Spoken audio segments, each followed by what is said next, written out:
what a week. She went from being Theresa May be to Theresa has. And what a masterstroke the decision to go for a snap election was.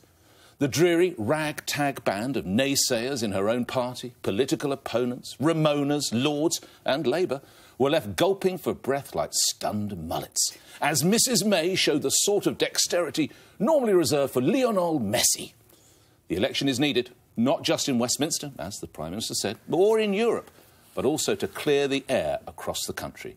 If you're a Ramona, it's now time to put up or shut up. Although, hang on, has anyone checked whether Gina Miller has gone to the High Court to block this election?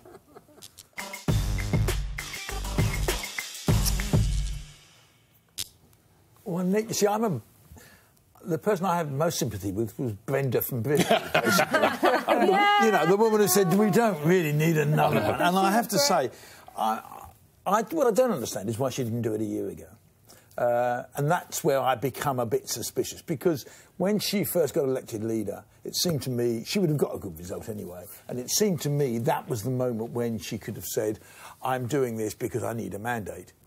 I think a year later it looks a bit cynical. It looks... I'm not saying I wouldn't do it if I was her, because, right. I mean, you know, being in politics, it's about winning. Yeah. And she's clearly, I think, going to win, but it does look a bit cynical to say, oh, for a whole year, I don't need an election, and then to actually call one without telling even any members of your cabinet. Yeah. Well, I counter that in a moment, but let's just hear from the lady herself. If we do not hold a general election now, their political game-playing will continue, and the negotiations with the European Union will reach their most difficult stage in the run-up to the next scheduled election. Division in Westminster will risk our ability to make a success of Brexit, and it will cause damaging uncertainty and instability to the country. So we need a general election, and we need one now, because we have at this moment a one-off chance to get this done while the European Union agrees its negotiating position and before the detailed talks begin. Greg, where I think you're right is she does look across the dispatch box and sees Labour probably in the worst state since probably Michael Foot, if not even possibly worse than that. Okay, worse. But she's right. Let's just listen to her words. The political game playing, that hadn't started a year ago, in fairness, Greg. The division in Westminster, well, Labour hadn't said it would oppose whatever deal came back 12 months ago. So, you know, when the facts change, you change your mind. All right, let me come back. I think part of this is about her own party. I suspect, I mean, in the end, you look at the Tory party, and there are more Remainers in Parliament, in the Tories, than there are Brexiteers.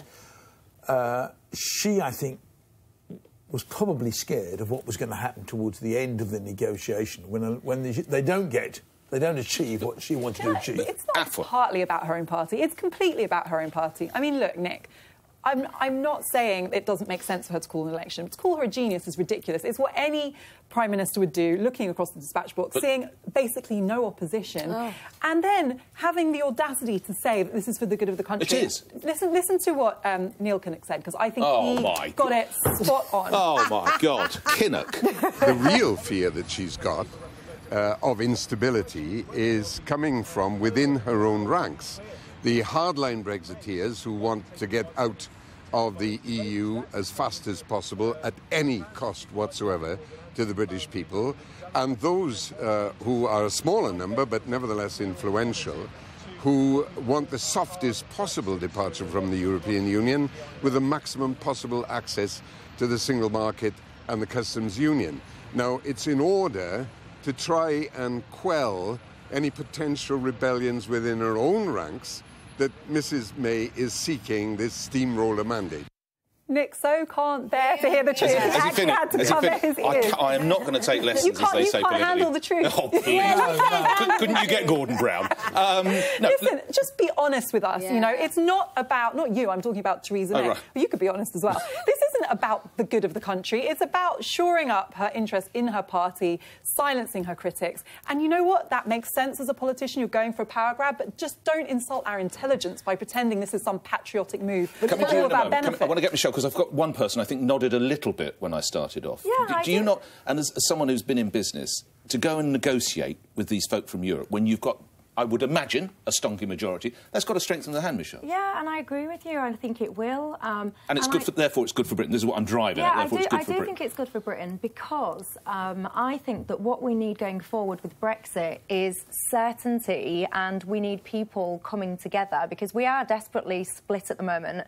And I don't think that's good for anybody or anything. So I think that actually to try and create some unity, to try and settle this whole matter of, you know, you're not elected and, you know, do we want lessons from her and should we listen to her and how can we reverse Brexit and all of that. To put that to bed once and for all surely will create unity, and unity will be better for the country. Michelle, but do you disagree with me? I agree that unity would be great, but the reality is we are divided not because we haven't had an election. We're divided because almost half the country didn't want Brexit. That's the source of the division. How is holding an election going to solve that problem? And to pretend that we're somehow this united country, it's just and can shit. I just say, yeah, let's bring it because it's sort of 2-2, and I've never sort of read a little introduction before, and I saw you nodding and then shaking your head angrily.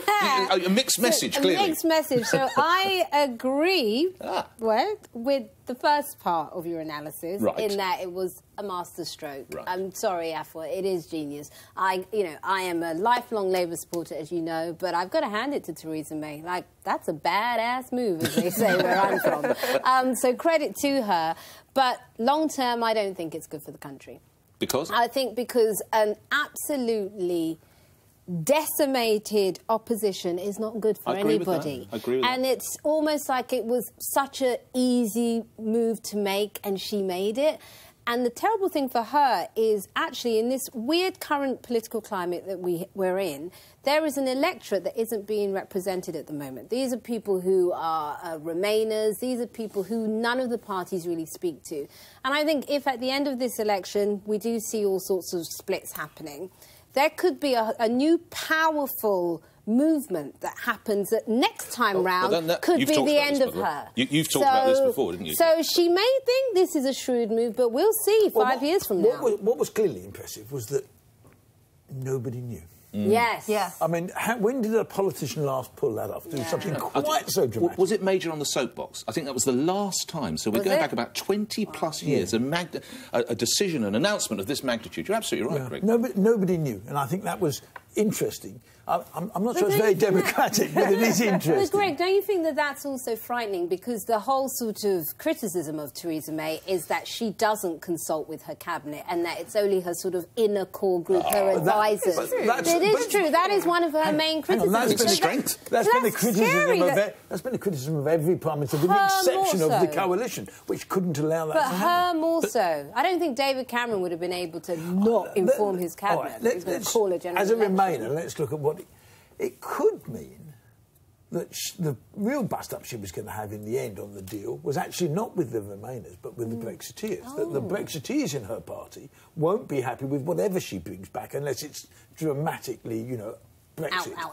And it could be that she gets a bigger majority, which allows her to get a better deal that is a fairer deal for the Remainers and for the future. So I'm not...